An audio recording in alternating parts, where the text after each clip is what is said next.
¿Cómo se entiende que un país que es potencia agrícola al mismo tiempo tenga gente que sufre de hambre, de desnutrición o de malnutrición? Seguramente esa es una de las paradojas que aborda en su más reciente libro el profesor Felipe Roa Clavijo, Política en el Plato, los debates de la alimentación en Colombia, un libro que hace con la editorial de la Universidad de los Andes, donde es investigador, al igual que en la Universidad de Oxford.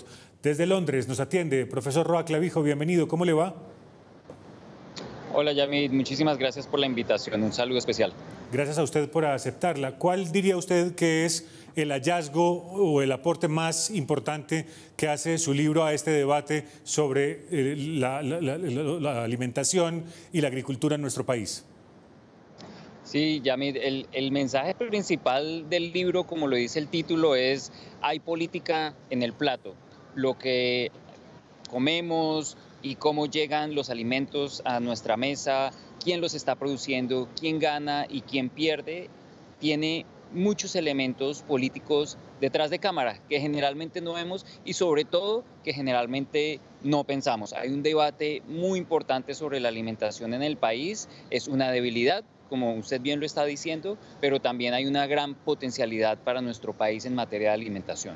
Por eso, pero entonces, ¿cómo salimos del círculo vicioso de que no hay una política agrícola suficientemente potente o una política de alimentación suficientemente potente para que de verdad podamos superar nuestros problemas?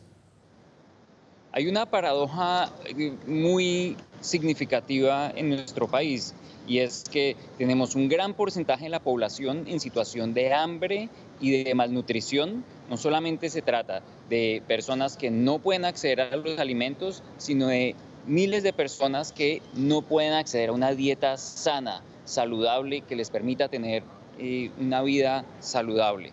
Y al mismo tiempo tenemos una agricultura que está produciendo bastantes alimentos, que está exportando y que incluso se desperdicia una parte de eso. Esa es la gran paradoja que vive nuestro país y ahí hay un elemento muy importante de decisión y de liderazgo político. Es decir, no tenemos un problema de escasez de alimentos, sino más bien tenemos un problema de distribución y de acceso, en especial con la gran desigualdad que tenemos en Colombia.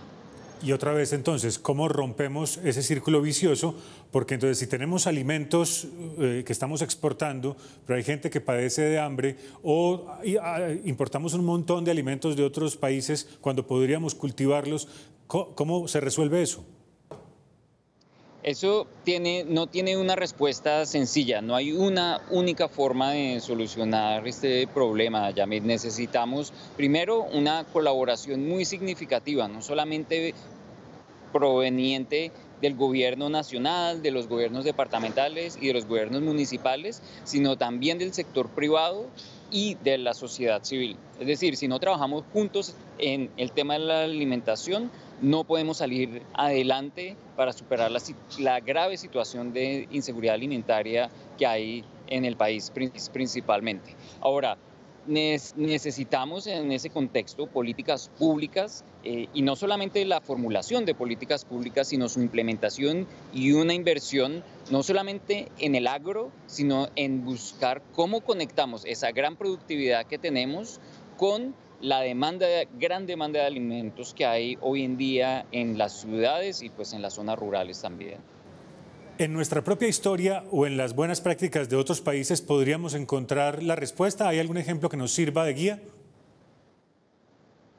Hay países que han hecho cosas muy interesantes. Colombia ha seguido unos pasos muy importantes. Por ejemplo, hoy en día existe la ley de compras públicas. Esa ley de compras públicas le pide a todas las entidades del Estado compran o distribuyen alimentos. Un ejemplo de eso es el plan de alimentación escolar, que es bastante significativo, que le compren el 30% de los alimentos a los pequeños agricultores del país. Esa es una experiencia muy interesante que se ha desarrollado en países como Brasil, Uruguay y Chile, con muy buenos resultados. Colombia apenas está en esta ruta y allí hay una potencialidad muy importante. Todos los estudiantes de las instituciones públicas de nuestro país reciben un refrigerio o reciben almuerzos y eso generalmente está desconectado de los agricultores del país. Los agricultores tienen la potencialidad de suplir ese mercado y ahí hay una gran oportunidad. Entonces sí hay muchas cosas que podemos aprender de otros países y que Colombia ya va en una senda de aprendizaje.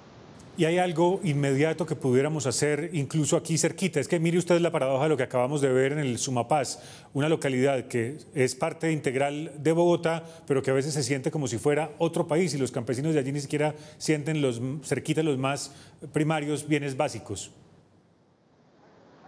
Sí, Bogotá de hecho es una zona, sobre todo, siempre pensamos en Bogotá como la gran ciudad, pero Bogotá es sobre todo un territorio rural con una gran potencialidad agrícola.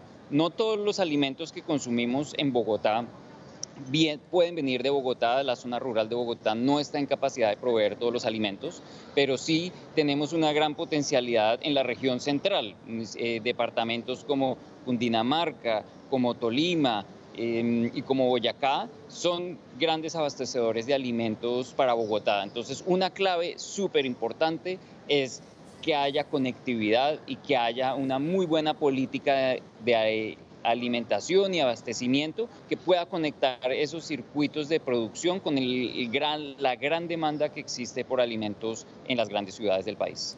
En términos de política de alimentación, ¿realmente hay alguna política pública concreta? Porque todo esto que se ha visto de el etiquetado de los alimentos, las iniciativas relacionadas con el exceso de azúcares en determinadas bebidas, en fin, pues parecieran ser un avance, pero eso no viene de parte del Estado o de la regulación. ¿De parte del Estado hay alguna política para mejorar nuestra alimentación? Yamit, esa es una muy buena pregunta y todavía el país tiene mucho camino que recorrer en ese sentido. Las políticas de alimentación como tal están desactualizadas en el país. Hay un COMPES que se formuló en el 2008 que está desactualizado. Había un plan de seguridad alimentaria a nivel nacional que terminó en el 2019 y que no se ha renovado. Teníamos unas estadísticas nacionales de seguridad alimentaria y nutrición que se producían cada 5 años. La última se produjo en el 2015, la siguiente se debió haber producido en el 2020 y hoy es 2024 y todavía no tenemos estadísticas actualizadas sobre seguridad alimentaria y nutricional en el país. Tenemos un gran vacío que todavía tenemos que mejorar, Yamit. Aparte de eso que usted mencionaba de la mayor articulación de municipios, departamentos y nación, pues que eso se pareciera que es natural, pero una recomendación de política pública que usted pudiera dar como investigador, ¿cuál sería?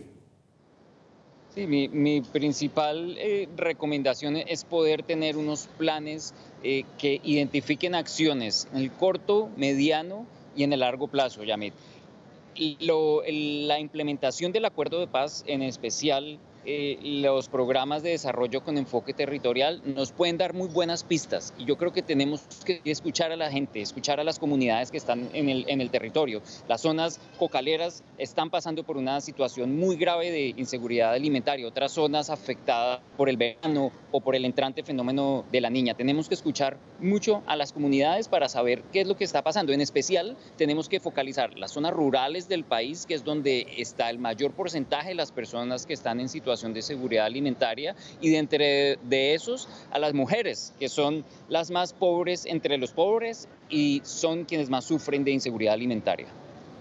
Muy bien, planes concretos y también focalizados en las poblaciones más vulnerables. Doctor Felipe Roa Clavijo, investigador de la Universidad de los Andes, autor del libro Política en el Plato. Gracias por haber estado con nosotros, por atender esta entrevista. A ustedes muchísimas gracias por la invitación. Y hay unas recomendaciones para que superemos situaciones como las que hemos visto en los informes de hoy a propósito de la localidad de Sumapaz.